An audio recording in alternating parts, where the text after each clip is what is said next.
Olá, meninos e meninas! Iremos iniciar agora a nossa aula 24 de Programação Web. Na aula passada, nós aprendemos sobre propriedades background.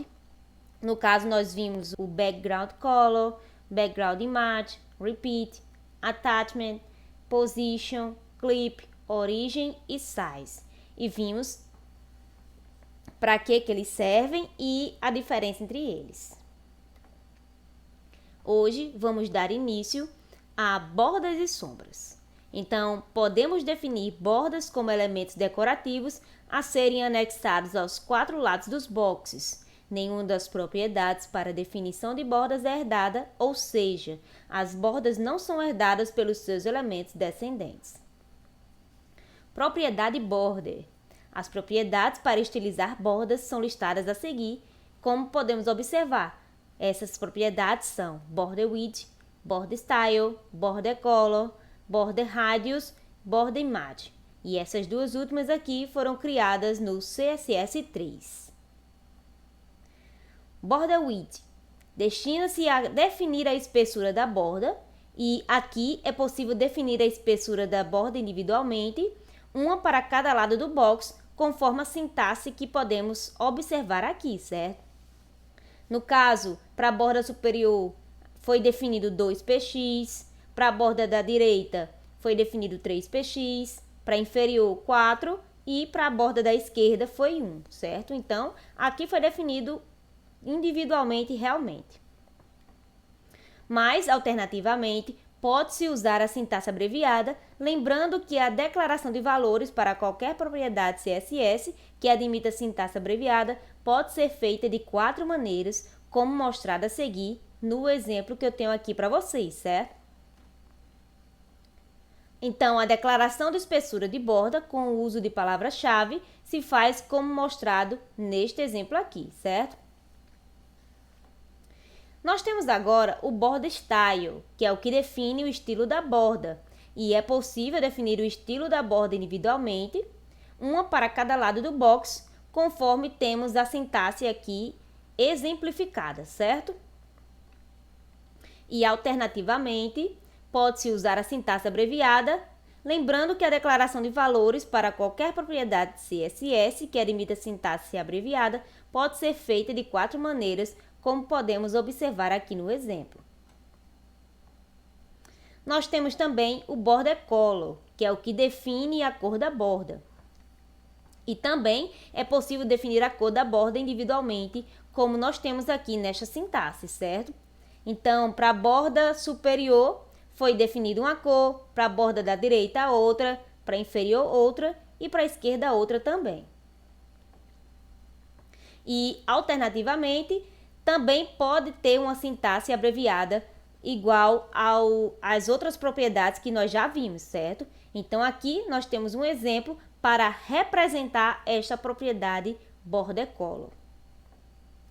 Então, por padrão, a cor da borda de um elemento é a mesma cor declarada para o conteúdo textual do elemento. Então, aqui eu tenho um exemplo, certo? Em que neste exemplo será aplicada uma borda sólida com 5px de espessura e na cor azul, certo? Como vocês podem observar bem aqui. Ela vai ter um estilo sólido, 5px de espessura e a cor azul, que no caso aqui, como é em inglês, ficou blue. Então, como não foi declarada a cor da borda com o uso da propriedade border color, ela será da mesma cor que tenha sido declarada para o elemento no qual a borda será aplicada. A cor adotada será a cor inicial preta. E aqui nós temos o box shadow, que destina-se a criar sombras em boxes. A sintaxe geral para declarar os valores dessa propriedade é constituída de uma lista de valores para sombras, e cada item da lista é formado pela palavra-chave inset, por 2, 3 ou 4 medidas de comprimento e um valor para a cor da sombra. Então, a palavra inset é opcional e, quando declarada, define sombra interna ao box. Omitindo-se essa palavra-chave, a sombra será externa ao box. Então, considerando as seguintes regras CSS, como aqui nós temos no exemplo, para a aplicação da sombra nos 3 elementos div, é criado um retângulo de 200px por 120px na cor preta. Para o div 1, o retângulo é deslocado 10px para a direita e 15px para baixo. Para o div 2, o comportamento é idêntico ao div 1, mas aplicou-se um raio blue, espessura de esfumaçamento de 8px. Para o div 3, o retângulo é deslocado 10px para a esquerda e 15px para cima. Então, aqui temos uma figura para representar o que foi dito anteriormente, certo?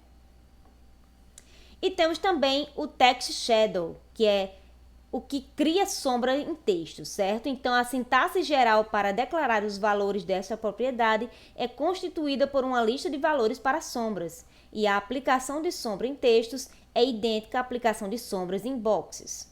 A única diferença é que para textos não está previsto o valor em set para definição de sombra interna. Então, observe as seguintes regras CSS aplicadas de 9 maneiras diferentes a 9 instâncias de um mesmo texto. Em seguida, é apresentado o efeito de cada uma dessas regras de estilo no texto CSS3.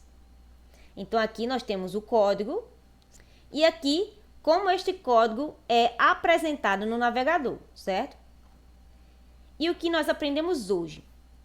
Que nós iniciamos o nosso estudo através das bordas e sombras e vimos as propriedades border.